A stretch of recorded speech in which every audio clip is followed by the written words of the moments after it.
Good morning, kids. Today's topic is external morphology of fish. It's a fish external morphology और ये fish का diagram है इसमें हम बात करेंगे इसके कौन से ऑर्गन को क्या बोलते हैं। ये माउथ से फिश कौन से प्लेस पे पाई जाती है पानी में, उसकी पोजीशन क्या है, उसका फूड क्या है, उस हिसाब से माउथ की पोजीशन है, माउथ का टाइप होता है। ये आइज और आइज और माउथ के बीच में एक छेद पाया जाता है जिसको नेयर्स और नोस्ट्रिल कहते हैं।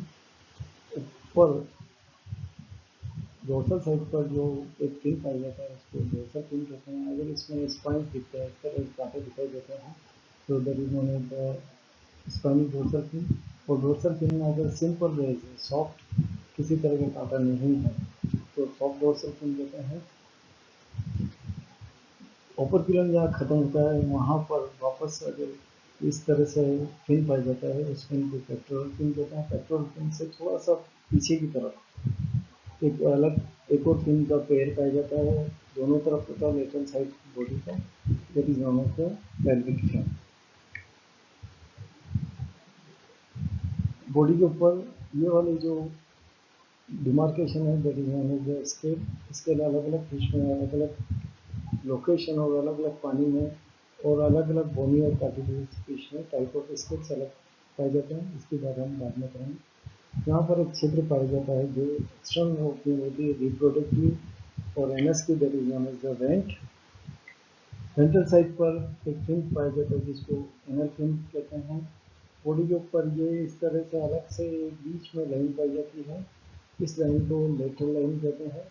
ये टेल वाला पोर्शन, टेल के पहले जो ये वाला पोर्शन है that is known as the peduncle. और टेल को कोडल फिन या कोडल कहते हैं। ये लाइन डायग्राम है फिश का जिसमें ये माउथ के ऊपर अपर जो जॉज है या अपर लिप्स है जिसको प्री मैक्सिला कहते हैं, ये लोअर जॉज, ये लोअर लिप्स है। ये यहाँ पर चित्र दिखाई दे रहे हैं, ये that is known as the nostril. ये वाला जो पोर्शन है ये मैक्सिला कहलाता है। और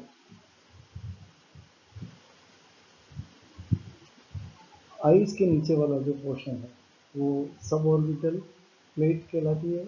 और ये गिल्स के यहाँ पर जो पाया जाता है वो ब्रेंकियोस्टिकल कहलाते हैं। और ये वाला जो पोर्शन है ये ओपर्कुलम कहलाता है। ये ऊपर वाला ओपर्कुलम के ऊपर वाला पार्ट नेक कहलाता है। ओपर्कुलम पे एक पतली सी मेम्ब्रेन पाई जाती है जिसको ओपर्कुलर मेम्ब्रेन कहते हैं। ये डोर्सल फिन, ये सेकंड डोर्सल फिन, ये वाला पेट्रोल फिन, ये नीचे ये पेल्विक फिन। ये है एनस जिसको हमने वेंट भी कहते हैं, एनस भी कहते हैं। ये बीच में पिछले डायग्राम में हमने देखा था एक लाइन दिखाई देती है, क्लियर कट डिमार्केशन होता है that is known as the lateral line. ये एनल फिन, ये कोडल पेडेंकल और ये कोडल फिन। कोडल फिन की साइज और कोडल फिन का टाइप बहुत तरह का होता है, उसको हम आगे बात करेंगे। अलग अलग फिशेस पाई जाती है। तो माइनर टार्प्स और कैट फिशेस, ये एक कैट फिश है। कैट फिश इसको इसकी बार्ब्स या मूंछों के कारण इसका नाम दिया है कैट फिश। और ये जो बार्बल्स हैं ये बार्बल्स मैक्सिलरी बार्बल कहलाते हैं और इसी के नाम से इसको फिश, इसमें कैट में जो मूछें पाई जाती है उसी आधार पर इसका भी नाम मैक्सिलरी बार्ब के नाम कैट फिश रखा गया। ये वही कैरेक्टरिस्टिक है इसके अंदर जो हम पहले बात कर चुके हैं।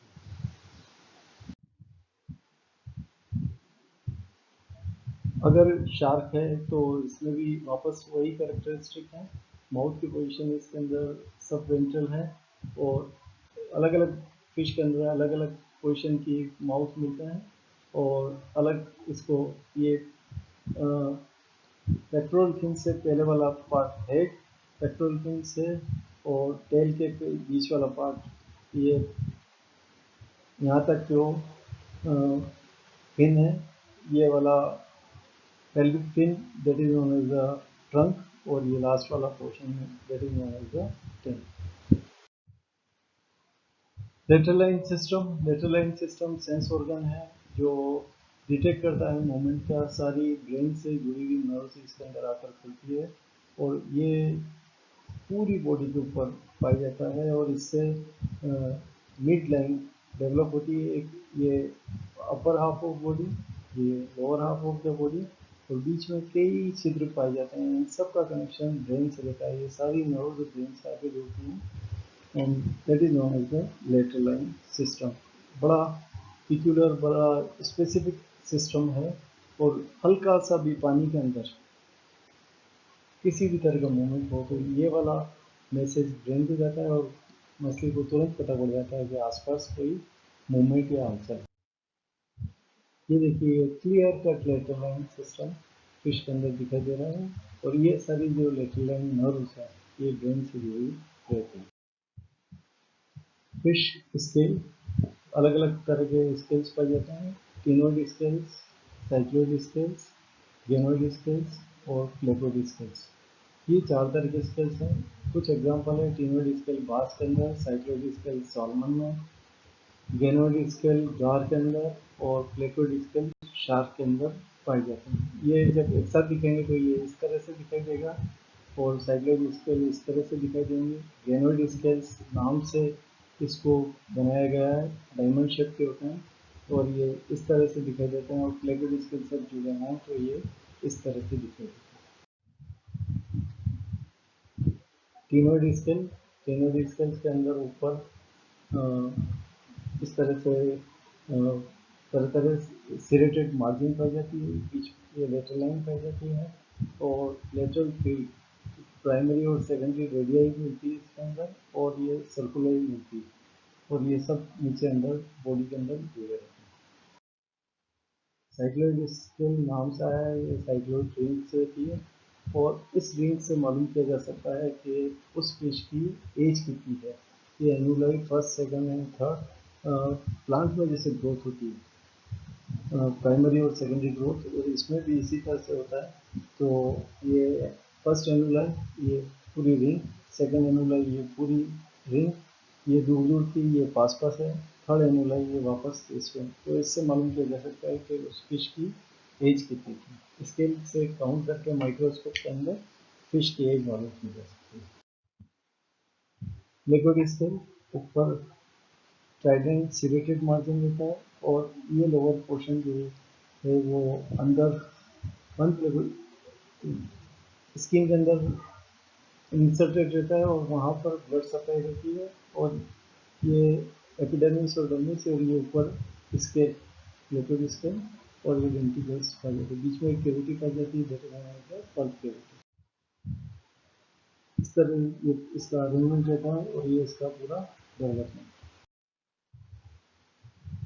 गेनोइड स्केल डायमंड शेप होता है, शाइनी हार्ड है और family family lepidoptera study lead family है, पॉलीप्टेरिडी स्ट्रेटन एंड पेडल फिश पाए जाते हैं और ये इस तरह से इसमें डायमंड शेप से अरेंज होता है।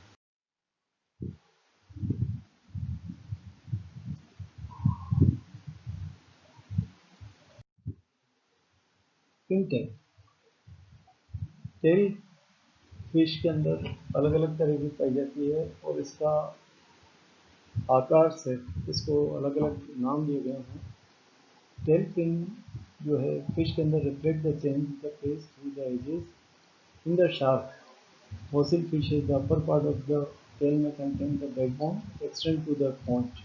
ये ऊपर यहाँ तक बैकबोन पाई जाती है पर धीरे धीरे धीरे डेवलपमेंट के साथ में फिर धीरे धीरे इसकी जो बैकबोन है वो टेल के लास्ट लिमिट तक खत्म हो गई और केवल अब ये यहाँ पर फिंस पाया जाता है और इसमें अब बोन्स नहीं मिलती। तो ये हिट्रो सर्कल टाइप की एक लाइन खींचेंगे तो दोनों जो इसके फ्लैंक है अपर एंड लोअर इनमें सिमिलरिटी नहीं है तो ये हिट्रो सर्कल टाइप की टेल कहलाती है। और अगर ये एक लाइन खींचेंगे अपर से लोअर तक that is known as the homocercal of the tie tail. ये बोनी फिशेज में अभी की जितनी भी बोन फिशेज है उनके अंदर पाई जाती है और externally they are supported by the muscles, there is no bone found in the tail। किसी तरह की कोई बोन अंदर टेल के अंदर नहीं पाई जाती है। और ये टीलियोस के अंदर, टीलियोस का कैरेक्टरिस्टिक है, that is known as the homocercal tail, और ये हो गई हेट्रोसर्कल टेल। हेट्रोसर्कल टेल, एक अगर लाइन यहाँ से ऊपर से खींचे हो नीचे तक इसमें, तो दोनों जो सिरे हैं, एक सिरा छोटा और एक सिरा बड़ा, that is known as the heterocercal tail. Protocercal, ये इस तरह से ट्रायंगल टाइप की टेल है और इसमें बोनी पार्ट नहीं है, और ये जो ट्रायंगुलर शेप होता है that is known as protocercal. Homocercal, एक लाइन खींचे और अपर और lower tail portion, tail fin एक सीधी लाइन के अंदर, लाइन के साथ आएगा, that is known as the homocercal. And diphycercal, दो कवरिंग, अगर टेल के अंदर दो तरह का दो कवरिंग है तो दो सर्कल पाए जाएंगे, that is known as the diphycercal. Fish tail heterocircle, if the vertebrae extend into the upper lobe of the tail, making the one long part, sharp के अंदर heterocircle. Protocircle, vertebrae extend tip of the tail and tail is symmetrical but not expanded. Diphyte circle, vertebrae expanded till the tail, tip of the tail, and tail is symmetrical and the expanded.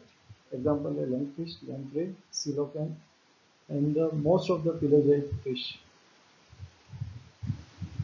Most of the fish have the homocircle tail, where the fins appear to be superficially symmetrical and the vertebrae extend for a very short distance into the upper lobe of the fin. This can be expressed by the idea of the shape. Rounded, round होगा, truncate, trunk की तरह इस तरह से होगा, emarginate, concave होगी size, lunate, ये चंद्रमा की तरह बनेगी, that is known as the lunate type. Fork, हमारी fork जो होती है, फोर्क कह सकते हैं इसको, चिमटा कह सकते हैं और फोर्सेप कह सकते हैं, तो फोर्क्ड होगा तो ये फोर्क कहलाएगा। Pointed end continue with the dorsal and the anal fin, dorsal and anal fin दोनों इसके अंदर पूरा ग्राउंड होगा, that is known as the pointed end continue. Pointed end separate from the dorsal and the anal fin, अलग से tail fin है और इसमें किसी भी तरह से डोर्सल फिन या एनल फिन साथ में नहीं है। राउंड, ट्रंकेट, इमर्जिनेट, चंद्रमा की तरह यूनेट, फॉर्क की तरह forked, pointed confluent and pointed and separated. Mouth position of the fish, बड़ा इम्पोर्टेंट पोजिशन है, बहुत इम्पोर्टेंट कैरेक्टरिस्टिक है फिश में। और अगर फिश जहाँ पाई जाती है, फिश का फूड क्या है, फूड फिश कहाँ से अपना फूड लेती है और उसका पूरे उस वाटर सिस्टम में उसकी पोजीशन क्या है, इसके माउथ को देख के आप मालूम कर सकते हैं कि वो किस पानी के कौन से लेवल पर रहती है। सुपीरियर, सुपीरियर इसके अंदर ऊपर की तरफ, ये माउथ टर्मिनल नहीं होगा, थोड़ा सा ऊपर की तरफ है, बीच में से चालू नहीं होगा। ये देखिए टर्मिनल माउथ बिल्कुल टर्मिनल एंड पे, ये जो पूरा हेड वाला पोर्शन है इसके एंड से अगर हो तो टर्मिनल, पर ये इस जगह से चालू हो, ये इस जगह, तो टर्मिनल, और ये थोड़ा ऊपर चला गया तो इसको जो माना जाता है सुपीरियर। सब टर्मिनल, ये माउथ बीच में था तो टर्मिनल, थोड़ा सा नीचे चला गया तो सब टर्मिनल, फिर बहुत सारी पोजीशन छोड़ दी और वेंट्रल साइड पे चला गया, that is known as inferior. Mouth अगर ट्यूब की फॉर्म में है तो ट्यूबुलर, और ट्यूब में भी लंबा हो गया, थूथन लंबी हो गई और एक अलग से बोनी स्ट्रक्चर जैसा डेवलप हो गया, that is known as the elongated.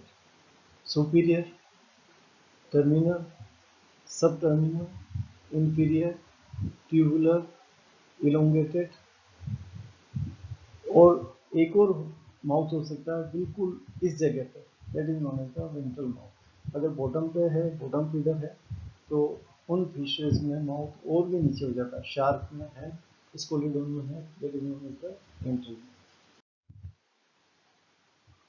Terminal, inferior, superior, retracted, अंदर की तरफ चला गया है ना। यही माउथ की दो पोजीशन है। जब बाहर निकला हो तो प्रोटेक्टेड और अंदर हो तो रिट्रैक्टेड। और इंफीरियर के अंदर ही माउथ अगर यहाँ पर है तो that is known as the ventral mouth. Ventral mouth portion जिसकी मैं बात कर रहा था, ये फिश के नीचे से लिया हुआ डायग्राम फोटो है और ओरिजिनल फोटो है। ये पूरा माउथ, ये ऊपर वाली पोर्शन, ये नीचे बॉटम पे, बॉटम पे लगा है। तो ये वेंट्रल माउथ। शार्क के अंदर ये पूरा नीचे चला गया वेंट्रल माउथ। ये शार्क के अंदर क्रिसेंट टाइप है, चंद्रकार, अर्धचंद्र, is known as the ventral mouth. Type and shape of the dorsal fin. इन मार्जिन कैसी है? स्ट्रेट, अगर कॉन्केव है या राउंडेड है या फिलामेंटस है। तो इतने तरह के डोर्सल फिन हो सकते हैं। टीथ कैसे हो सकते हैं? Incisors, canine, molariform, villiform, grasping pharyngeal teeth, tearing pharyngeal teeth, grinding pharyngeal teeth and comb like pharyngeal teeth. Incisors, सारे दांत आगे तीखे, एकदम तीखे और फ्रंट में है, टिप ऑफ द माउथ पे बिल्कुल सामने है। तो दैट इज द इंसीजर, काटने का, निबलिंग का काम करता है। कैनाइन्स, बड़े बड़े दांत होते हैं, प्रीवियटरी फिशेज हैं और सारे दांत अंदर की तरफ मुड़े रहते हैं। कोई भी किसी की भी प्रे को पकड़ेंगे तो वापस वो डिफरेंट शेप होने से, तीखे तीखे बड़े दांत होने से छूट नहीं पाएगा। That is the canine. Molariforms, ये मोलर्स, जैसे हम में मोलर्स खा लेते हैं, लाइन्स ऑफ द टीथ है मोलरी फॉर्म। और ये कई बार इनको ग्राइंड करके तरह तरह की साउंड भी निकालती है। That is known as the molary.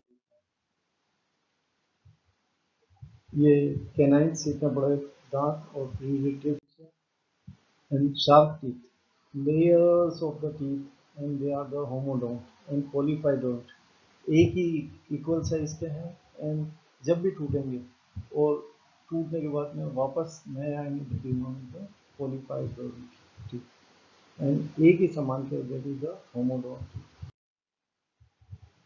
ये सिरेटेड मार्जिन और पास से देखें इस इंडिविजुअल टीथ को, तो टीथ के ऊपर वापस इतने छोटे छोटे से सिरेशन है जो वापस डबल काम करते हैं। एक तो अंदर पकड़ने में इतनी सारी लेयर और फिर ऊपर सिरेशन, तो कोई भी प्रे छूट नहीं।